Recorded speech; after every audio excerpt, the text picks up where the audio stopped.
So hello everyone, welcome back to my vlog. कस्तो लामो समय भइसकेको छ क्या भ्लग नगरेको। बिचमा देशको कन्डिसन त्यस्तै भयो, जे हुन्छ राम्रोकै लागि हुन्छ भने जस्तै भयो होइन। आफ्नो पर्सनल लाइफमा होस् या त कन्ट्रीमै होस् या त इन्टरनेसनली नै होस्, अप्स एन्ड डाउन त भइहाल्छ। त्यसबाट चाहिँ हामीले मुभ अन गर्नुपर्ने हुन्छ। त्यस्तै हो। अब त्यसैलाई अल्झेर बस्नु चाहिँ भएन। म चाहिँ एकदमै धेरै डिस्टर्ब थिएँ क्या, त्यो सिचुएसनबाट चाहिँ एकदमै धेरै डिस्टर्ब थिएँ।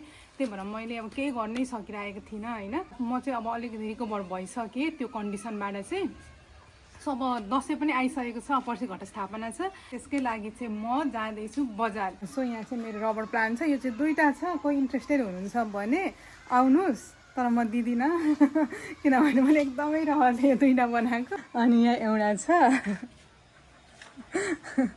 सो जाउँ बजारतिर हस्बेन्ड, जाउँ बजारतिर।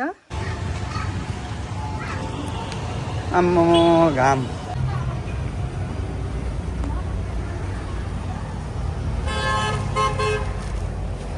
सो मैले चाहिँ जमराको इन्ग्रिडियन्ट्स भन्छ होइन, यसलाई इन्ग्रिडियन्ट्स लिइसकेको छु। सो राम्रो उम्रिन्छ होला। उहाँ डेमो पनि राखिराख्नु भएको छ आन्टीले।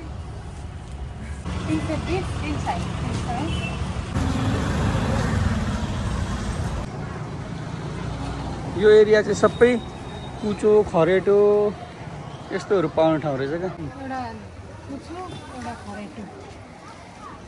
यो चाहिँ के गर्ने हो? बढाल्ने। भोलिको लागि त होइन नि।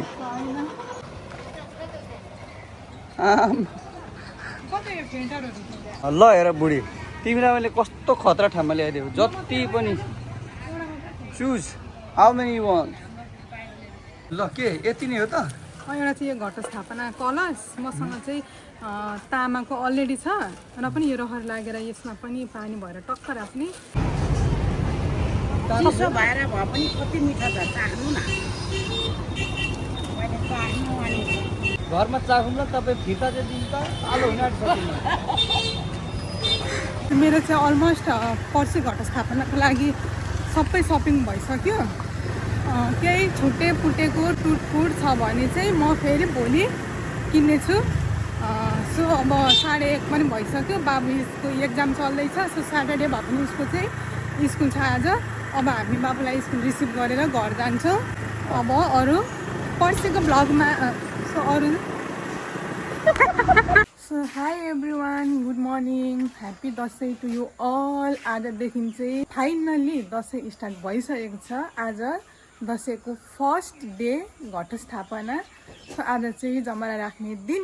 त्यही भएर म चाहिँ आज पनि बिहानै उठिसकेको छु। म आज मात्रै होइन, म प्रायः डेली बिहानै 5 बजे उठिसकेको हुन्छु। मलाई चाहिँ अचेल यो मेहन्दी लाएर पूजाहरू गर्नु एकदमै मनपर्छ क्या। पनि रङहरूको क्या, नेचुरल मेहन्दी नै। सो हिजो मैले मेहन्दी लगाएको, एकछिन मात्रै लगाएको थिएँ, कस्तो गाढा भइरहेको रहेछ। यो सब गाढा हुनुको उयो चाहिँ यहाँ हस्बेन्डले अति धेरै क्या, अति धेरै माया गर्नुहुन्छ मलाई।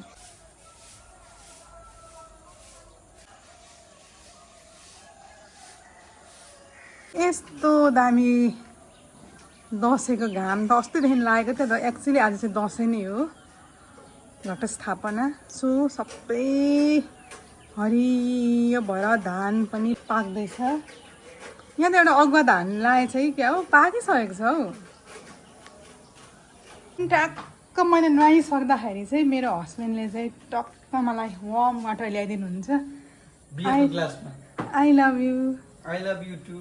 तर आज पोचाको बयान किन यस्तो धेरै डेली गरिरहेको छ त गर्नु त? होइन, आज स्पेसल दिन हो नि त, आज घटस्थापना। सो एउटा भ्लग बनाइदिउँ भनेको। अनि भ्लगमा त कन्टेन्ट हुनु पर्यो, बोल्ने कुरा केही पनि छैन। अनि त्यही एज युजुअल झाडु पोचा होइन भाइ, कहाँ घरको काम मात्रै हो र। यति नै खेर बाबुहरूको पनि एक्जाम चलिरहेको छ होइन। अनि सो म चाहिँ अहिले एकदमै बाबुलाई रिभिजन गराइरहेको छु 1 घन्टा जति। आफ्टर बाबुको रिभिजन अनि बाबु स्कुल गएपछि मात्र बल्ल पूजा स्टार्ट गर्छु भनेर। बाबु कस्तो छ तिम्रो प्रिपरेसन? आज के को एक्जाम हो? इडर सेरोफेरो। ल प्रणामी मन्दिरको चित्र बनाए, त्यसको बारेमा लेख है, अनि म चेक गर्छु।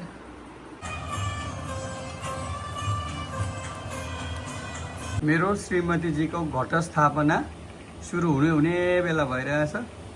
11 त भइसक्यो अघि नै। ल ओके गाइस, यही हो। अब हामी दुईजना मात्रै छौँ। उसले जति सकेको जानेको बिचराले गरिरहेछ है। मम्मी बाबाको हुनुहुन्छ, दाईहरू टन्नै हुनुहुन्छ, 3-4 जना नै हुनुहुन्छ, दिदीहरू हुनुहुन्छ। तर सासू ससुरा नभएकोले गर्दाखेरि हामी श्रीमान श्रीमती नै एकअर्काको अभिभावक। अनि त्यस पछाडि यो दिदी पनि खासै अब गरेको छैन, तर केही प्रब्लम छैन। अहिले अभिभावक होइन, एआईको जमाना आइसक्यो होइन। अभिभावक नै नचाहिने क्या दिदीको लागि टिकटकभरि एदेखि नि जेसम्म छ क्या। यो चाहिँ दुर्गाको मूर्ति मलाई एकदमै रहर थियो क्या यो किन्न। सो मैले अस्ति भर्खर किनेको। अनि मैले यस्तो सजाइराखेको छु नि त। यहाँ हिरा मोती, अझै अब सुन हिरा मोती जडितले सजाउनु पाए त अझै राम्रो हुन्थ्यो, तर केही छैन। सिन्दुर पनि सङ्गीता छ क्या।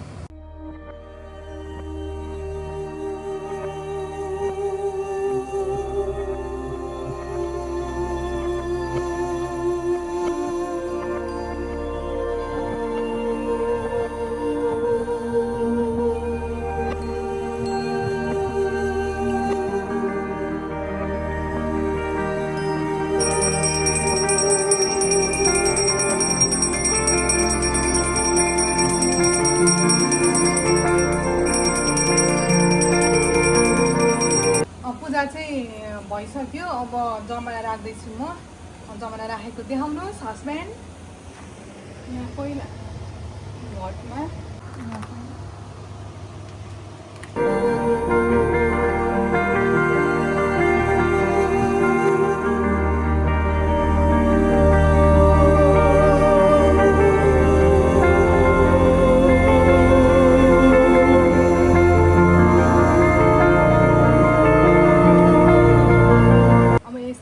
हल्का माटोले छोपेर माथिबाट पानी हल्का हाल्दैछु।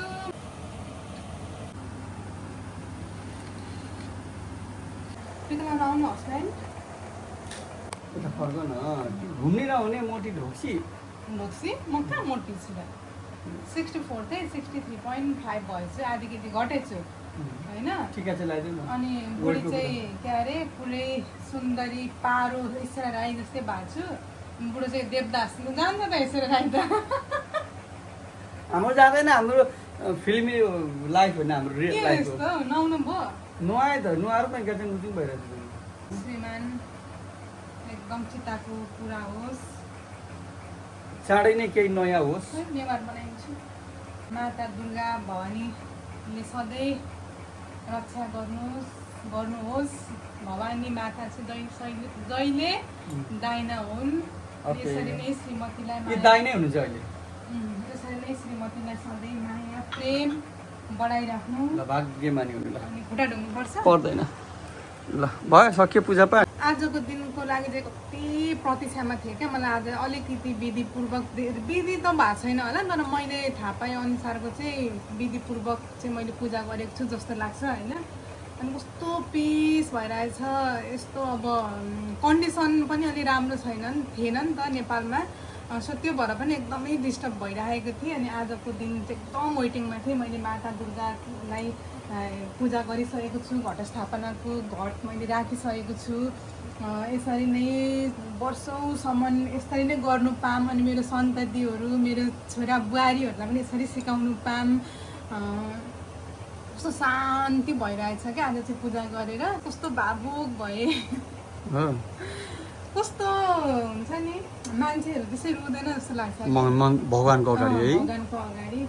त्यही हो, मेरो पूजा चाहिँ कम्प्लिट भइसकेको छ गाइस। एकदम राम्रै भएको छ। अब 1-2वटा टिकटक त जानै पर्छ।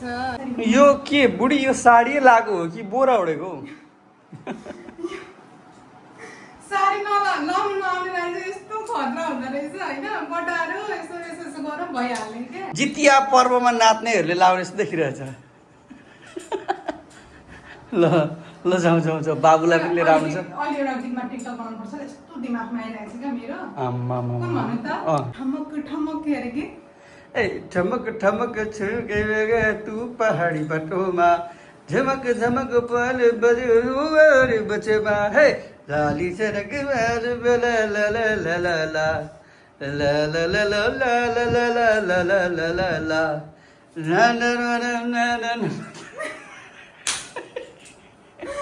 त्यही होइन हुन चाहिँ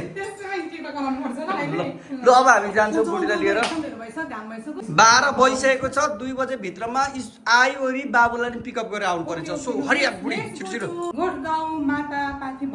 लाइट छैन हो अहिले आज छुट्टीको दिन हो ट्राफिकै छैन नि आज छुट्टी हो नि त छुट्टीमा प्रायः हुँदैन कि विराटनगर रोड हामी जाँदैछौँ पूर्व यो बिल्डिङ चाहिँ बेकार अन्त बेकार यो नगरपालिका पनि ध्वस्तै भएको छ अहिले हाम्रो इटाली थाना यस्तो भएको छ क्या अहिले यस्तो विरक्त लाग्छ कि शान्ति अब त हामीलाई कसले सुरक्षा गर्छ जस्तो हुन्छ क्या यो काठमाडौँतिर तपाईँले याद गर्नुभएको छ यो शक्तिपीठहरू कस्तो सिँगारेको हुन्छ नि म चाहिँ माता पार्वती भराको मन्दिर आइसकेको छु आज नवरात्रिको फर्स्ट दिन अघि पनि भन्दैछु मैले त्यो फर्स्ट दिन चाहिँ म माता पार्वती भराको दर्शन गर्दैछु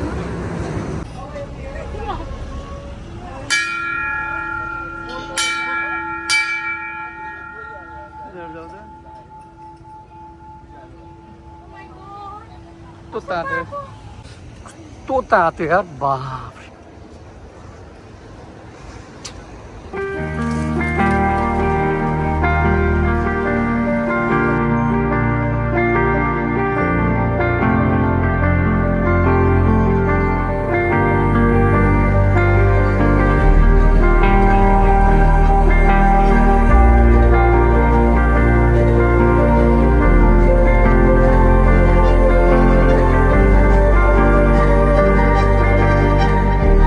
माता पार्वती भराको दर्शन गरिसकेको छु तर यो मार्बल टाइल्स भन्छ होइन यसलाई टाइल मार्बल ढुङ्गा जति सबै नै के यस्तो तातो होइन मैले कसम खाली खुट्टामै यस्तो तातो काहीँ फिल गरेको थिइनँ हो ओहो त्यो अङ्गारमा हिँडे जस्तै भएको क्या साँच्चै माताले चाहिँ अब कष्ट गरेर आइज भने जस्तै भएको क्या एकछिन त साँच्चै भनेको दौडिँदाखेरि पनि पोलेको हो क्या एकचोटि ताप्लेजुङमा गएको हो तर पटक पटक अहिले माताले त्यहाँसम्म फेरि बोलाउनु भएको छैन होला कुनै दिन बोलाएपछि त्यहाँ पनि दर्शन गरि नै हालिन्छ तर यहाँ पनि माता पार्वती भएर हुनुहुन्छ सो यहीँबाट चाहिँ मैले ताप्लेजुङमा भएको मातालाई पनि सम्झेको छु हजुरहरू जहाँ भए पनि एउटै हुनुहुन्छ मैले चाहिँ अब दर्शन गरिसकेँ मन आनन्द भएको छ यस्तो कस्तो आफैलाई हुन्छ नि फिलिङ ओभर जस्तो पनि भएको छ कि म बुढी भइसकेँ अब धर्म कर्मतिर मात्रै मेरो ध्यान जाँदैछ भइरहेछ तर त्यस्तो होइन आफ्नो रीतिरिवाज धर्मलाई सधैँ पछ्याउनु पर्छ जस्तो लाग्छ अहिले चाहिँ आएर मलाई सो म पनि त्यही गर्दैछु त्यही हो दर्शन भइसक्यो अब फेरि अब